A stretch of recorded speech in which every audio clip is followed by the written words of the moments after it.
Baga nagaan gara baruufaan tiubii dhuftanii har'a wantoonni waliin ilaallu jalqaba irratti maalidha? Book story, online book story akkamitti akka hojjetamu, maal akka ta'u, inni immoo kontentiiwwan online book story kun maal of keessaa qaba kan jedhu diteelii isaa waliin ilaallaa, dimoo isaa waliin ilaallaa jechuudha. Warroonni immoo YouTube chaanaalii baruufaan tiubii subscribe goone subscribe gochuun, like, share gochuun na deeggaraa isiniin jedha. Galatoomaa. Kanaaf na duukaa bu'aa. Asirratti viidiyoo kanarratti wantoota baay'ee wantoonni argattan jiru.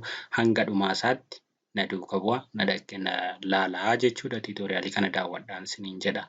Jalqaba irratti maaltu jira? Akkaataa kanatti integrate itti goonu, configure itti goone hunda isaa waliin ilaalaa deemna. Tireeningiiwwan tiitoriyaalii walitti hidhata qabuun hojjechaa deemnaa jechuudha.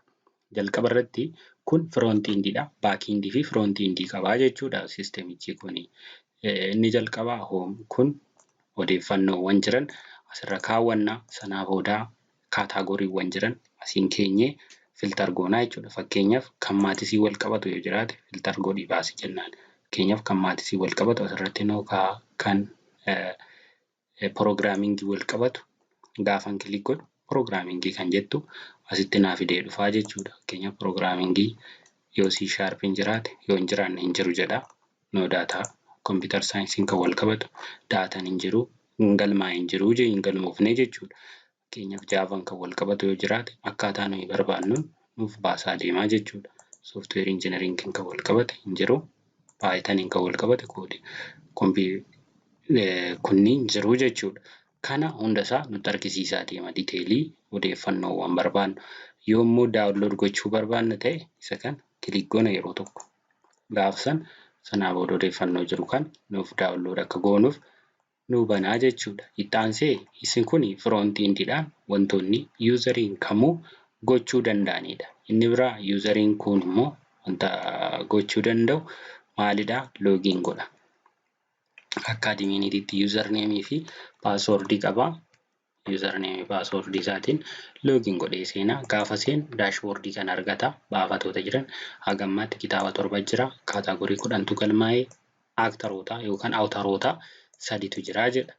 Daataan jiru kun. Fakkeenyaaf awutarii tokko haa galmeessinu. Aadni waayitar. Awutarii maal jedhamu? Awutariin nu galmeessinu kun wantoota odeeffannoowwan awutarii sanii yoo galmeessinu fakkeenyaaf nama tokko haa galmeessinu. Boonaa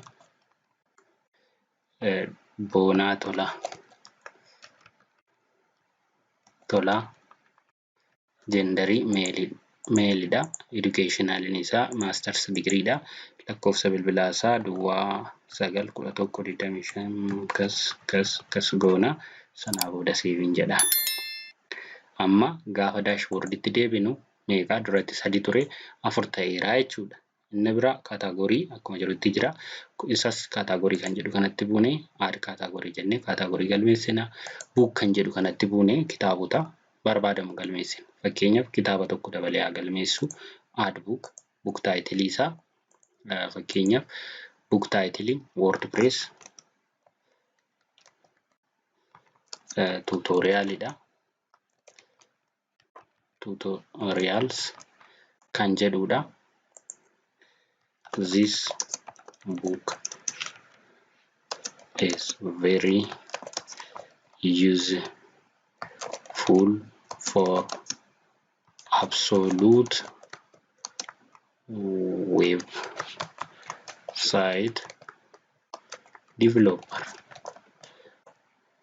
Useful for absolute website developer.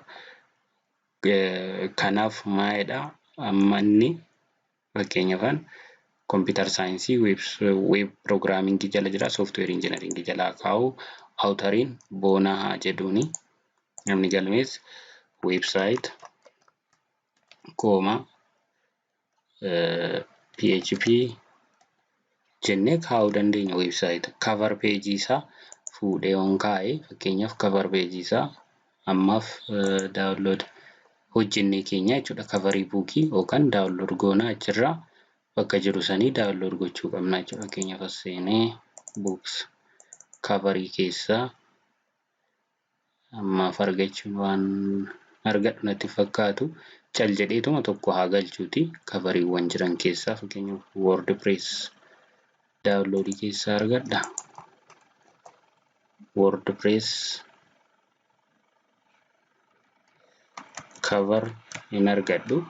Kanaaf asuma keessaa tokko haa fudhadhu. Yeroo upload goonu kitaabota jiran direct perfect wantoota wal fakkaatan akka fakkeenya isaatitti fudhanna. Fakkeenyaaf footoo keessaa buukii kavarii kitaabuma kanaa fudhutti ammaaf isa kanaa fudhu. Kitaabota jiran immoo daawunloodii keessa seenee WordPress tutorials PDF kan jedhu openaa jedhuun sanaan booda save jedha. Gaafa save jedhuun fidee as naafaa gaafan kanatti bu'u kitaabicha naa fidaa jechuudha. Naa bana fidee kun walumaa galatti amma duratti kitaabni dashboard irra 7tu ture amma 8 ta'a jechuudha. Total buukii 8 ta'a.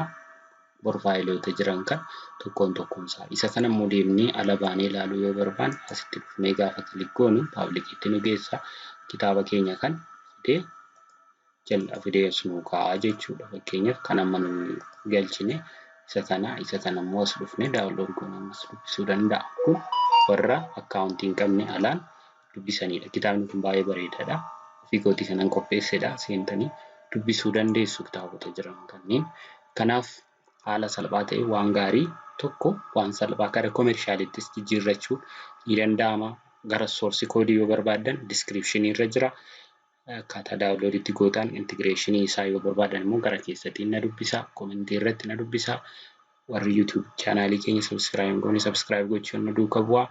Koodiiwwan akkana fakkaatanii kanaa fi kan kana fakkaatan argachuu yoo barbaadan karaa Telegram channel D-Educate kan jedhuun na dubbisa. Akkasuma description irras hin jira.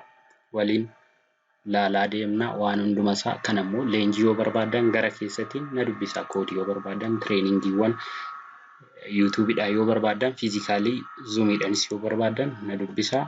Galatooma nagaatti.